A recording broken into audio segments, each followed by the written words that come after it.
commencé am jaaxle parce que avec l'arrestation de Bah Diakhaté. Justement la bëggoon laaj mais arrestation. est-ce que exécutif amu ci wàll ça il ne faut jamais et je l'ai écrit je pense je l'ai dit peut-être dans un live qu'il ne faudra pas que ñoom une fois arrivé au pouvoir ñu solaat yëre yi nga xam ne yëre yu tilim yooyu nga xam ne moom la ñu bëggul suñu kilifa yi di ko sol di jàkkaarloog askan wi mooy suñu roi suñu président yi dañuy xaw a mel ni comme ay roi comme ay buur les pouvoirs sont démesurés c'est quasiment d'ordre divin et loolu xeex nañ ko ba ñu nekkee ci opposition encore une fois ba ma ñëwee di jàppale président Macky Sall c'était pour une période déterminée où le pays était en danger il y avait la peur les gens n'osaient pas parler il fallait libérer la parole il fallait se battre s'opposer à ce que pouvoir bi ñu war ko jëlee dans la rue. D'accord mais arrestation Bah Diakhaté bi est-ce que c'était pas prévisible nekkul lu ñu xalaatoon dina ñëw bu ñu xoolee ni mu doon faral di doxalee ci live am ndax bett na la en fait. Man personnellement ba ma amee passation de pouvoir dama xaw a détaché wu des réseaux. Parce que comme dama xaw a jël Sénégal trop à cœur. Sénégal dafa nekk trop ci sama xol. En général su ma xoolee rek bu amee injustice damay am tendance soobu. ci combat. wala ci ay yenn revendications yi. wala dénonciation yi te dama bëgg vraiment. jël temps bàyyil waa gouvernement bu bees bi. ñu poser seeni tànk. dans l'étrier mën a xool ban direction ñu dem fa ak xel bu dal sans stress parce que stress bi ñu tegoon président Macky Sall. bundu xatal ko mayuñu ko fu mu noyyee. 24 mais est-ce que nekkul moom moo ko def aussi par rapport ak li pion yu mu fi teg ñu bari sénégalais ànd quelque part je pense que on apprend à être président on fait des erreurs dans les premières années man tant que nit ki erreur yi ngay def da nga ko def de bonne foi comme man lépp lu ma def je le fais de bonne foi bu dee erreur la dama koy assumer te du moo tax du ma ragal a jéggulu mais dans le cas du président Macky Sall j'espère toujours que yi mu def te xam ni doon nañ ko ngañu ñun mu ngi ko doon def ci erreur de bonne foi la parce que gis nañ ko par la suite am na yu mu rectifier lu bëri gis nañu œuvre yi mu def par la suite fin mandat mooy waaw réalisation yi mu def ci deuxième mandat voilà je me dis que président Diomaye fera pareil dina def ay erreurs Ousmane Sonko le premier ministre dinañ def ay erreurs parce que ils sont aussi ñoom ils ont eu même moins d'expérience moins de pratique de l'État et bu fekkee ni tout de suite dañuy ñëw bañ defal leen zéro tolérance dafay gën a métti ci ñoom parce que nit ki li nga mën a def bu sa xel dalee doo ko mën def bu dee dañ la teg fitna teg la stress di la observer di la harceler parce que c'est du harcèlement ñun suñu Sénégal tey politique bi harcèlement continu la da ngay jël sa adversaire di ko harceler et je n'approuve pas ça et waxuma ko tey parce que Diomaye ak Ousmane Sonko ñoo nekk au pouvoir Bah Diakhaté peut être témoin de ça à travers seen collègue journaliste bi tudd Mati Trois Pommes ba ñu demee ba Adji Sarr ñu rencontré ko mu dem on lui a donné de la voix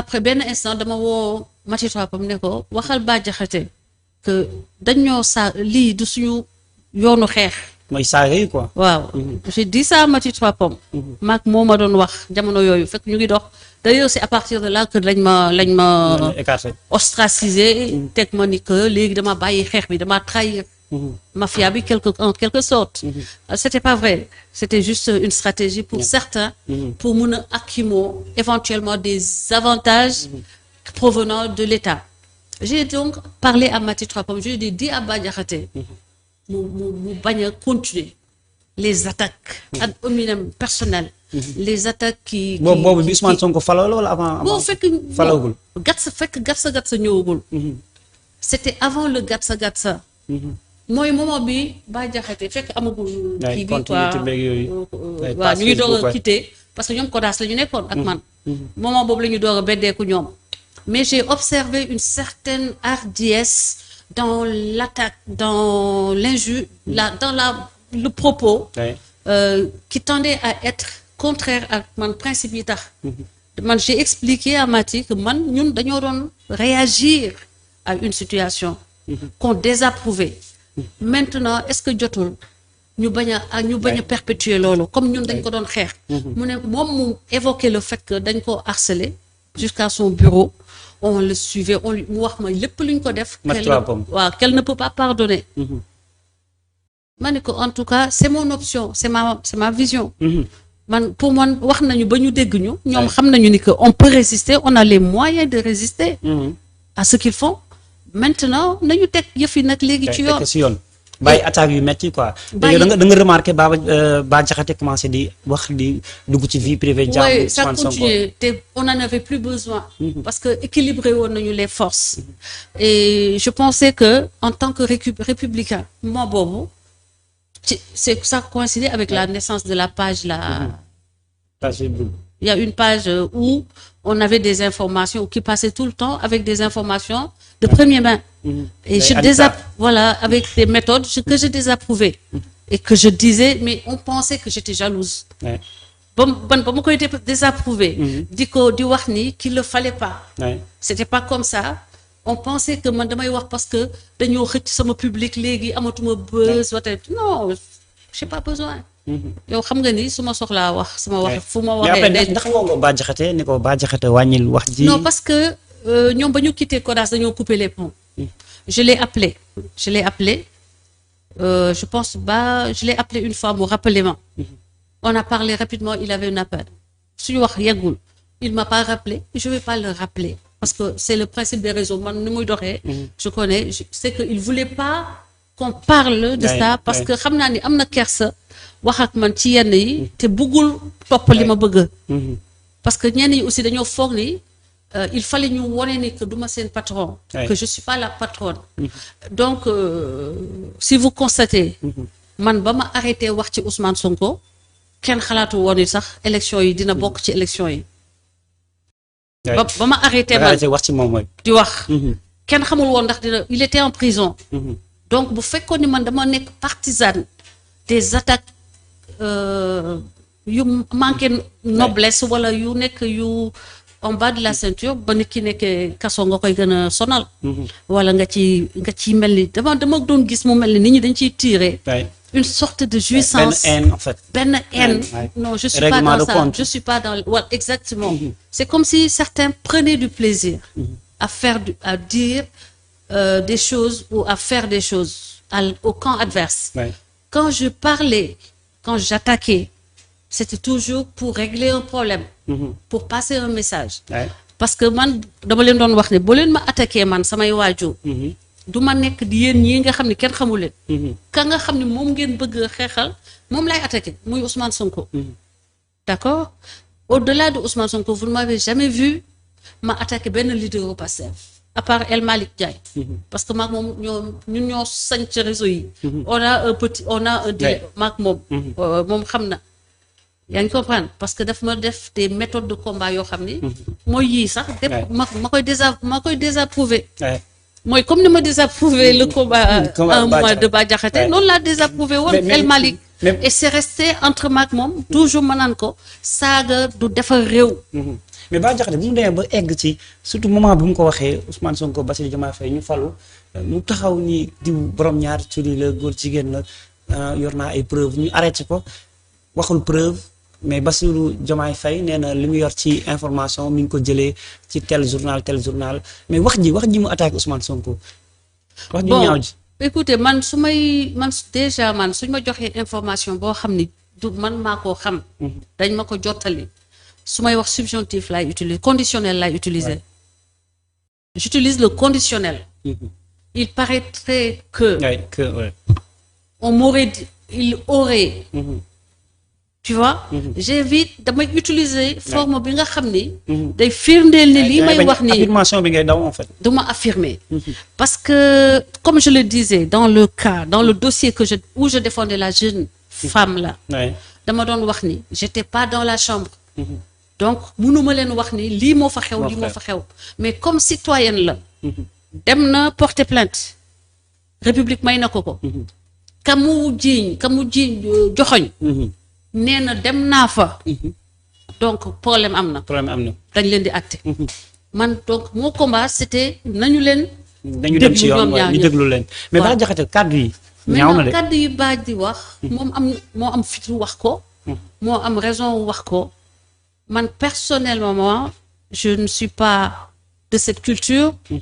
Quoique j'ai fréquenté cette culture pour me défendre et je ne le conseille pas.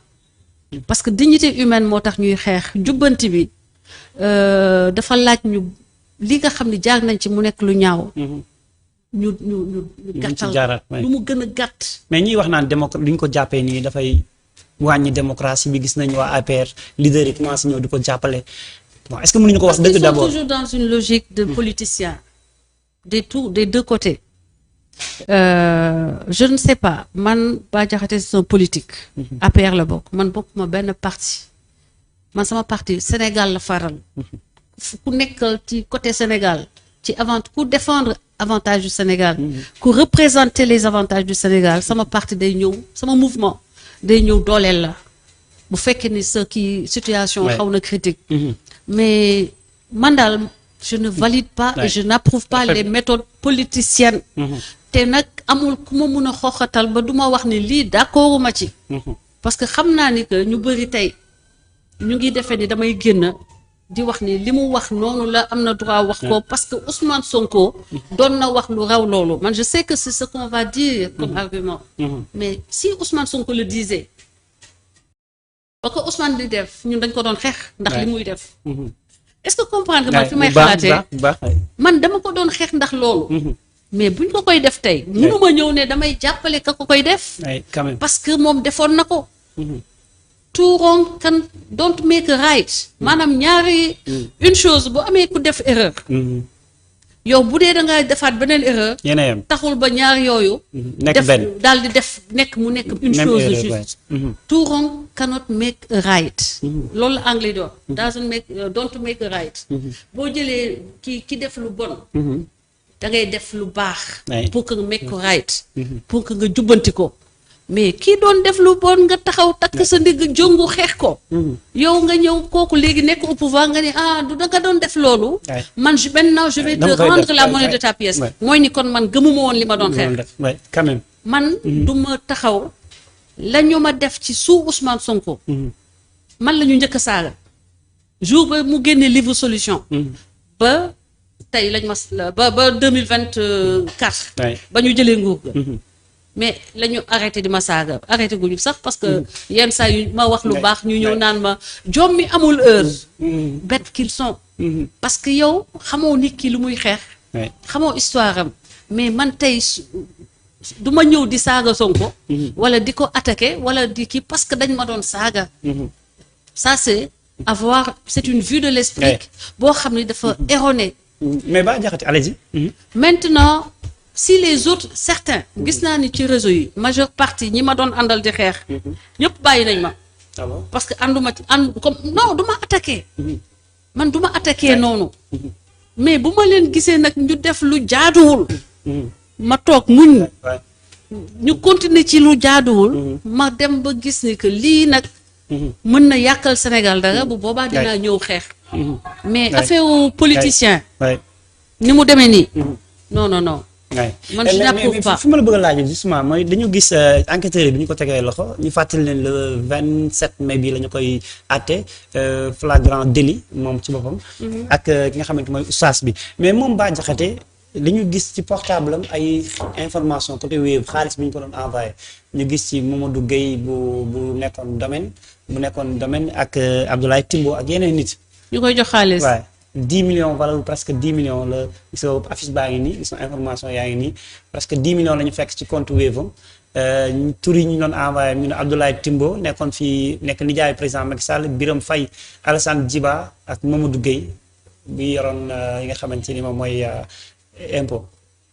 Alassane Djiba. léegi noo gisee lii est-ce que yow bi nga koy xam xalaat bi nga koy xam est-ce que jàppoon nga ni li mu doon wax yëpp dañu ko doon fay.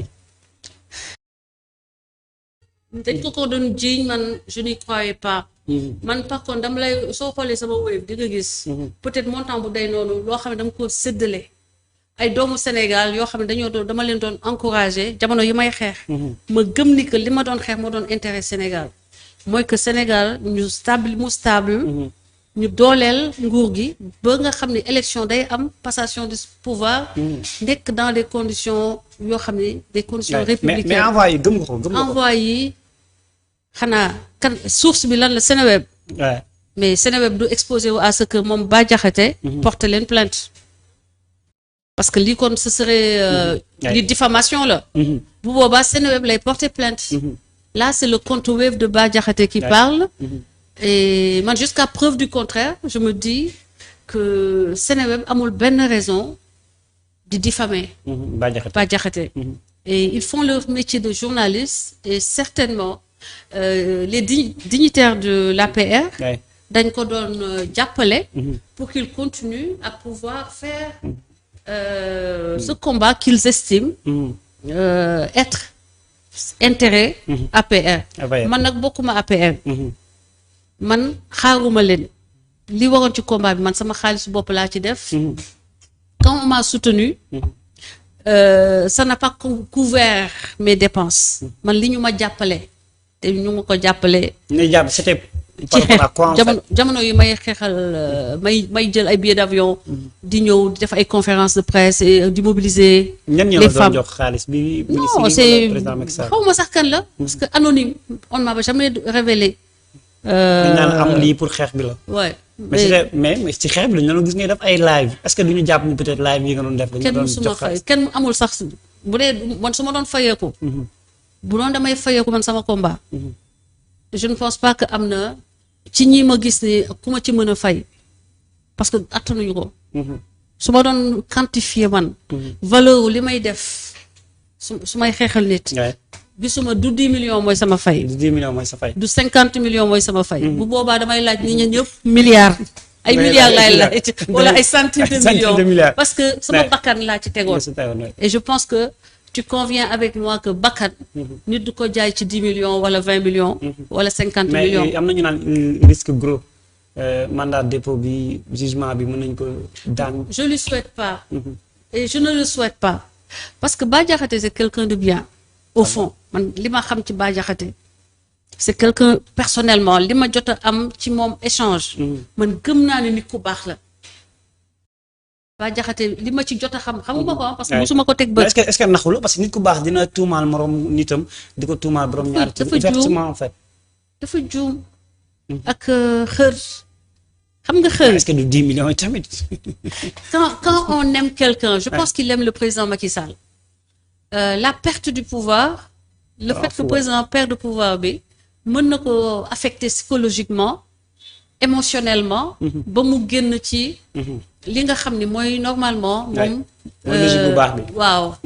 mais man gëm naa ni que erreur la. et buñ ko mënee jéggal nit ki da nga koy mettre toujours une deuxième chance. mais c'est suñ ko jéggalee keneen mën na ko defaat en fait te li ñu doon bañ di ko bañ. mais am na ku def lu raw li mu def